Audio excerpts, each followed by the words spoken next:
Just a whirlwind of a day. What started with concern over potential escalation in the U.S. involvement in this conflict, turning to a sense of relief when President Trump announced on Truth Social that ceasefire deal had been reached between Iran and Israel. But as you just mentioned, at this moment, those hostilities continue. Tonight, local political scholars agree that Iran is in a vulnerable position here, but that a long-term solution could still be a ways off. Iran's in a terrible situation. Their air is owned by the Israelis. There's no defense. Tonight, international political scholars weighing in on a roller coaster day in the Mideast, from attempted Iranian strikes on U.S. bases to a potential but unconfirmed ceasefire between Iran and Israel. Experts like Duke public policy professor Mac McCorkle agree Iran's attempts to hit U.S. bases in Iraq and Qatar were mostly demonstrative. It looks like this attack of missiles was basically for domestic consumption in Iran.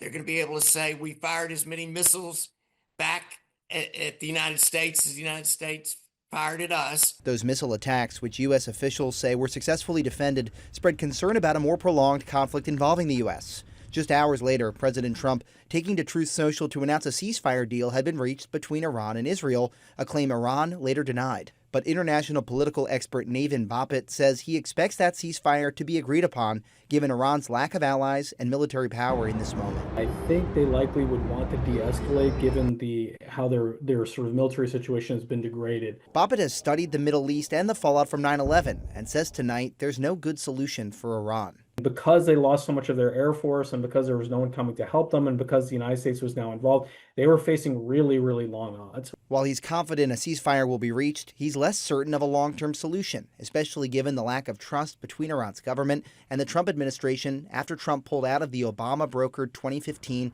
Iran nuclear deal. It's going to be difficult for them to actually sign a deal in good faith and believe that at any one moment in time, the Trump administration might not change their mind again.